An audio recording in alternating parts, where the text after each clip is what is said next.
ದುಡ್ಕೊಂಡ್ ತಿಂತೇನ್ ನಾನ ನಿನ್ನಂಗ ಎಮ್ಮೆಲೆ ಹೇಳ್ತೀನಿ ಬರ್ಕಂಗಿಲ್ಲ ನಾನ ರೊಕ್ಕ ಇಡ ಇಲ್ಲ ಚಪ್ಪಲ್ ಹೊಡಿತಾವ ನಾಯಿ.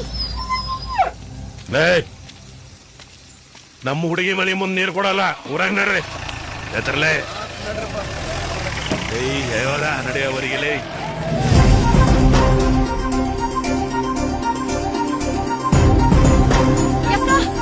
ನನ್ ಬರೀ ಎಣ್ಣೆ ಕೊಡ್ಬಾನ ಎಣ್ಣೆ ಕೊಡ್ಬಾನ ಮನೆಗೊಬ್ಬೊಬ್ರಿಗೆ ಒಂದೊಂದು ವಾಟೆ ನೀರ್ ಸಿಗದ ತ್ರಾಸ ಆಗತ್ತೆ ನೋಡ್ರಿ ಎಣ್ಣೆ ಕೊಡ್ಬಂತಾಳ ಸರಿಯಾಗಿ ಸುಪ್ರಾತಿ ಮುಂಡೆ ಯಾಕಂಗಂತೀಯಕ್ಕ ಅಕ್ಕಿಗೆ ಹಾಕ್ಬಿಡ್ತೀನಿ ನೀನು ಸರಿಯಾಗಿ ಸಿಕ್ ನೀರ್ ಬೇಡ್ರಿ ನೀರ್ ಕಲಬೆ ಹುಟ್ಟಿದ ಮಗನ ಹಿಡಿದು ಹಿಡಿದು ಹೋಗ್ತೀವಿ ಹಾಕಂತ ಗೊತ್ತದ ಸದ್ಯ ಬಂದು ಕುದುರ್ಲೆ ಮುಕ್ಕಳೆ ನಮ್ಮನ್ನ ಎಲ್ಲಿಂದಲೋ ಈ ಊರಿಗೆ ಬಂದು ಕುಲ್ಕಾಸ್ ಮಾಡ್ಕೊಂಡು ಬದುಕಾಕತ್ತೀವಿ ಬಡವ್ರು ನಾವು. ಯಾಕ ಇಲ್ಲನ್ ಬೇಡ ನಿನ್ ಕೈ ಮುಗಿತೀನಿ ಒಂದ್ ನೀರ್ ಕುದುರೆ ಕೊಡ್ರಿ ಮನುಷ್ಯರಿಗೆ ನೀರಿಲ್ಲ ಕುದುರೆ ಕೇಳ್ತಾರ ಹಿಡ್ಕೊಂಡ ಹಿಂಗೆಲ್ಲ ಹೇಳಿದ್ರೆ ಕೆಳಂಗಿಲ್ ಬೇಕಿ ತಗೋ ಇದ್ನ ಬಾ